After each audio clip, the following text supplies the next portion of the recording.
بسم اللہ الرحمن الرحیم۔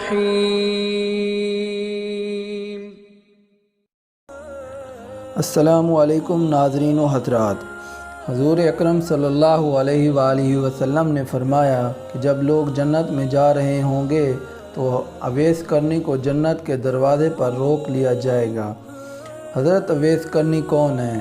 اویس نام ہے، عامر کے بیٹے ہیں، مراد قبلہ ہے، کرن ان کی شاخ ہے اور یمن ان کی رہائش گاہ تھی۔ حضرت نے ماں کی حد درجہ خدمت کی، وہ آسمانوں تک پہنچی۔ حضرت اویس کرنی حضور کی خدمت میں حاضر نہیں ہو سکے۔ جبرائیل آسمان سے پہنچے اور ان کی بات کو حضور صلی اللہ علیہ وآلہ وسلم نے بیان کیا، چونکہ حضور دیکھ رہے تھے کہ آئندہ آنے والی نسلیں اپنی ماؤں کے ساتھ کیسا سلوک کریں گی۔ ایک سائل نے سوال کیا، یا رسول اللہ صلی اللہ علیہ وآلہ وسلم، قیامت کب آئے گی؟ تو آپ نے ارشاد فرمایا، مجھے نہیں معلوم کب آئے گی۔ تو سائل نے کہا کہ کوئی نشانی تو بتا دیں۔ تو آپ صلی اللہ علیہ وآلہ وسلم نے فرمایا، جب اولاد اپنی ماں کو ذلیل کرے گی تو قیامت آئے گی۔ حضور صلی اللہ علیہ وآلہ وسلم نے حضرت عمر رضی اللہ عنہ اور حضرت علی رضی اللہ عنہ سے کہا کہ تمہارے دور میں ایک شخص ہوگا جس کا نام ہوگا اویس بن عامر، درمیانہ قد، رنگ کالا، جسم پر ایک سفید داغ۔ حضور صلی اللہ علیہ وسلم نے ان کا حلیہ ایسے بیان کیا جیسے سامنے دیکھ رہے ہوں۔ وہ آئے گا، جب وہ آئے تو تم ان سے دعا کروانی ہے۔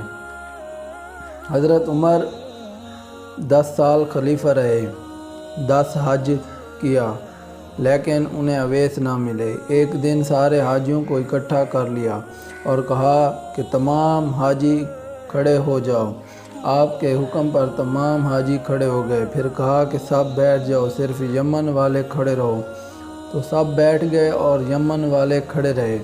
پھر کہا کہ یمن والے سارے بیٹھ جاؤ، صرف مراد قبیلہ کھڑا رہے۔ پھر کہا مراد والے سب بیٹھ جاؤ، صرف کرن والے کھڑے رہو۔ تو مراد قبیلے والے بیٹھ گئے، صرف ایک آدمی بچا۔ اور حضرت عمر نے کہا، تم کرنی ہو؟ تو اس شخص نے کہا، ہاں میں کرنی ہوں۔ تو حضرت عمر نے کہا، اویس کو جانتے ہو؟ تو اس شخص نے کہا، ہاں جانتا ہوں، میرے بھائی کا بیٹا ہے، میرا سگا بھتیجا ہے، اس کا دماغ ٹھیک نہیں، آپ کیوں پوچھ رہے ہیں؟ تو حضرت عمر نے کہا کہ مجھے تو تیرا دماغ صحیح نہیں لگ رہا۔ آپ نے پوچھا کدھر ہے؟ تو اس نے کہا آیا ہوا ہے۔ پوچھا کہاں گیا ہے؟ تو اس نے کہا وہ عرفات گیا ہے اونٹ چرانے۔ آپ نے حضرت علی کو ساتھ لیا اور عرفات کی دوڑ لگا دی۔ جب وہاں پہنچے تو دیکھا اویس کرنی درخت کے نیچے نماز پڑھ رہے ہیں اور اونٹ چاروں طرف چر رہے ہیں۔ یہ آ کر بیٹھ گئے اور اویس کرنی کی نماز ختم ہونے کا انتظار کرنے لگے۔ جب اویس نے محسوس کیا کہ 2 آدمی آ گئے ہیں تو انہوں نے نماز مختصر کر دی۔ سلام پھیرا تو حضرت عمر نے پوچھا کون ہو بھائی؟ تو کہا جی میں مزدور ہوں، اسے خبر نہیں کہ یہ کون ہے۔ تو حضرت عمر نے کہا کہ تیرا نام کیا ہے؟ تو اویس کرنی نے کہا میرا نام اللہ کا بندہ۔ تو حضرت عمر نے کہا سارے ہی اللہ کے بندے ہیں، تیری ماں نے تیرا نام کیا رکھا ہے؟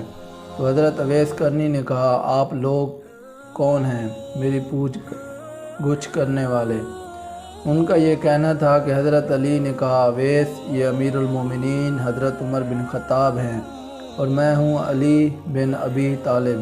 حضرت اویس کا یہ سننا تھا کہ وہ کانپنے لگے۔ کہا جی میں معافی چاہتا ہوں، میں تو آپ کو پہچانتا ہی نہیں تھا، میں تو پہلی دفعہ آیا ہوں۔